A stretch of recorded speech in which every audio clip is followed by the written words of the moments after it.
All right, welcome to today's Explainer. We're going to take a really deep dive into an ancient text, specifically the second verse of the Bhagavad Gita. Now, we're not just looking at this as some dusty piece of history. We want to see how a few lines, written thousands of years ago, basically serve as a masterclass, brilliantly mapping out the hidden mechanics of ego, fear, and human behavior. So think about it for a second. Have you ever met a powerful leader? Maybe that micromanager boss who sends those frantic 2 a.m. emails, or maybe a really loud public figure who seemed to have absolute authority on the outside, but underneath it all, they were secretly terrified? We see this kind of toxic leadership all the time in the modern world. Today, we're going to connect those very real modern experiences directly to this ancient playbook. We're going to decode the exact moment when the mask of arrogance slips and reveals the deep, deep insecurity hiding underneath. Section 1. A hidden crisis of leadership. The illusion of absolute power. Okay, picture the scene. You've got two massive armies gathered on a battlefield, fully prepared for war. But what happens next isn't actually a clash of swords. Here is the direct English translation of Bhagavad Gita, chapter 1, verse 2. Then King Duryodhana, seeing the army of the Pandavas arranged in military formation, approached his teacher Drona and spoke these words. Now, on the surface, sure, this sounds like a standard military update. A king surveys the field and goes to speak to his commander. But we really need to peel back the layers of this interaction, because the seemingly simple movements here are carrying massive psychological weight. Okay, let's dive into this. At first glance, it seems super simple, right? But this verse actually serves as a profound diagnostic tool for fear-based leadership. It exposes insecurity expertly hidden behind arrogance. It breaks down emotional manipulation, political intelligence, and exactly how the ego behaves under extreme pressure. Actually, it's not just a historical event, it's a complete breakdown of the human mind. Section 2. The psychology of seeing, when reality shatters illusion. I really want to focus intensely on the very first word of the Sanskrit verse here, drishtava, which simply means seeing. Observation alone completely alters King Duryodhana's mental state. Look at the stark contrast. Before seeing the opposing army, Duryodhana operated with intense pride, absolute confidence, and a massive superiority complex. But the exact moment of visual confrontation literally shatters his reality. He's hit with deep anxiety. His confidence is violently shaken, and he falls straight into a state of nervous comparison. And we see this all the time today. People project incredible strength right up until the exact moment they're forced to face direct competition, truth, or accountability. To really understand why simply looking at the opposing army completely broke his confidence, we have to look at the concepts of dharma and adharma. The Pandava army represents dharma. Dharma creates order, discipline, alignment, and absolute clarity. They were strategically and systematically arranged. Duryodhana, on the other hand, represents adharma, the unethical path. Adharma inherently creates insecurity, fragmentation, and hidden fear.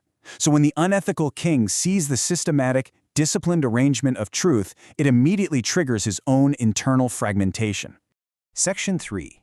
Power, fear, and manipulation. Seeking reassurance in the face of truth. Ask yourself, why on earth would a king with a massive, massive army immediately abandon his post to seek out his teacher? Notice the exact psychological progression of his breakdown here. 1. He sees disciplined reality. 2. His confidence shakes.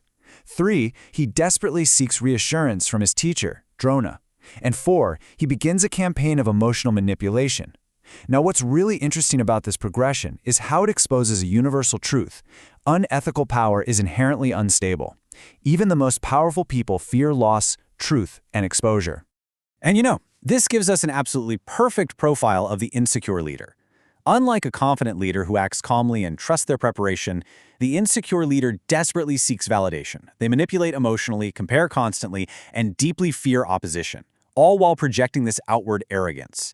Duryodhana is exactly this, and what makes him so dangerous is his political intelligence. He isn't foolish. By approaching Drona, who actually loves the opposing warriors he trained, Duryodhana is getting ready to subtly manipulate his teacher by provoking emotions and old rivalries. Section 4. Decoding the inner battlefield. Translating characters into psychological traits. So, let's shift our perspective for a minute. We're zooming out from the literal physical battlefield. The absolute deepest interpretation of this ancient text is that it's actually mapping out the internal architecture of the human mind. The war isn't just happening outside, it's happening inside all of us. Just look at this symbolic breakdown. Duryodhana isn't just a king, he represents our own ego and greed. The Pandav army represents our disciplined, higher qualities. Our dharma, drona, represents the intellect or our knowledge. And the battlefield itself is our own inner conflict, our ethical reality. It is just a brilliant way to illustrate a really complex spiritual concept as a highly relatable internal struggle. And here is the absolutely crucial point. The ego becomes disturbed when truth becomes organized. When discipline appears and our righteousness gains strength internally, our ego and all our old fear-based habits actually start to panic. The ego feels completely threatened by the alignment of our higher values. This is the exact inner battle we all face. Section 5. The Modern Insecure Leader. Bringing ancient psychology into today's world. The reason this text is totally timeless is because this exact dynamic plays out literally everywhere today. In corporations, an unethical leader fears competent teams, gets deeply insecure, and manipulates their advisors. In politics, fear-based governments constantly monitor the opposition, they overreact to criticism, and manipulate institutions. Even in our personal lives, people driven by ego feel intensely threatened by disciplined individuals, becoming defensive and constantly seeking emotional reassurance. Modern leaders acting out of fear use the exact same tactics Duryodhana used to mask their internal disturbance. And this brilliantly illustrates a common misconception we really need to correct. A huge misinterpretation is thinking that Duryodhana is fearless and that his raw power simply equals confidence. The correct understanding is that power without an ethical foundation almost always produces deep insecurity. His aggression and his posturing are merely a shield for profound hidden anxiety. Fear so often hides right behind aggression. Section 6. When truth threatens ego. The ultimate takeaway. We've broken down the verse, the internal symbolism, the modern applications. So, what must we ultimately learn here? First, we need to establish some safeguards. This text should absolutely never be used to glorify manipulation, justify paranoia, or celebrate ego-based competition. Instead, it highlights the absolute necessity of a solid moral foundation for inner stability. True leadership requires an ethical core, disciplined preparation, and a sharp, brutally honest awareness of our own insecurities. Strength without that foundation? Well, it just creates fear. Look, if you take away absolutely nothing else from this explainer, let it be this one ultra-deep core insight. Truth itself becomes threatening to the ego. The exact moment the unethical king saw disciplined dharma, his inner insecurity activated. The ego becomes completely unstable when it's confronted by organized truth. This is the defining lesson of verse 1.2. I want to leave you with a completely provocative thought to reflect on today. When you face disciplined truth, whether it's someone else's competence, a hard reality check, or a moment of ethical clarity, does your ego panic or do you find peace? Think about how that inner battlefield plays out in your own life. Thank you so much for joining me to explore this incredibly powerful ancient psychology. Keep learning, keep reflecting, and I'll catch you next time.